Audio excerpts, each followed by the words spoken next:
Hi! Welcome to this part of my solo campaign featuring From the Ashes. If you haven't seen the other parts of this solo campaign, or if you are curious about the tools that I am using to run this solo campaign, please check out the playlist in the description below. This time we continue with Corvus stepping out of the portal after defeating Gregory. He steps back into this limbo sort of realm, back into the mountain pass that he was crossing, and he is welcomed by the stench of burning flesh and a waft of hot air. To his right stands a locked gate. That's the gate that he needs to open between sections of the mountain, but 20 feet away from him stands a huge cadaver encased in burnt flesh and impaled in a variety of metal objects. It howls as it moves towards Corvus. Corvus wins initiative. I made a roll in the Flex AI Guidebook using the Leader Solo Fresh category, and I obtained Maneuver Minor Surge. So Corvus makes a check against fear, but fails, and he accumulates 1 stress. Then he moves close to a rock formation and waits for the demon to approach. The Ash Demon moves closer but produces a fireball from between its palms. Corvus takes cover behind the rock but still suffers a bit of damage. He steps out of the rock and plunges his two-handed sword into the demon, or so he thought, because the entire blade melts as it touches the fiend, and one of the monster's claws hits so hard that it almost rips Corvus's chest plate apart. I made another roll, and I obtained Attack Main, or Use Main Attack. Corvus pulls out his one-handed sword and attacks, missing by a lot. Luckily, the demon does not fare any better. The demon tries to claw and rake Corvus apart, but Corvus counters immediately, nicking the creature.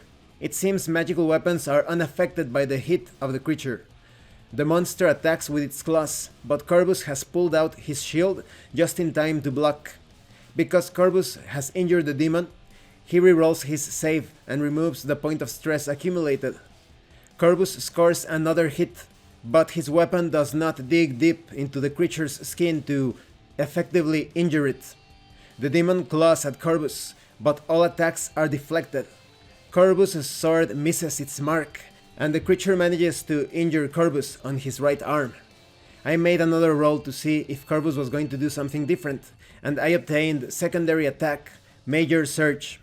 Corvus attempts to pincer the demon's arm between his sword and shield, which results in the demon almost losing an arm. That is, Corvus attempts to use his shield as a sort of cutting board, using his sword to serrate the arm of the demon, but he is unable to do so.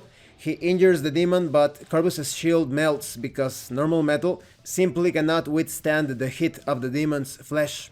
The Ash Demon counters savagely, drawing an ugly slash across Corvus' cheek. I made another roll, and I obtained Main Attack. Corvus counters with a side swipe that traces a red line across the demon's abdomen, but the creature's left claw hits Corvus so hard it almost tears his helmet off.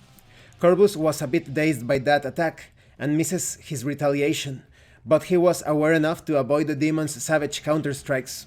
Corvus misses again, but ducks just in time to escape harm. The following exchange of cuts results in Corvus getting slammed by the demon's palm and forearm, and I made another roll to see what action Corvus would take, using the bloodied template this time, and I obtained Use Item or Defend.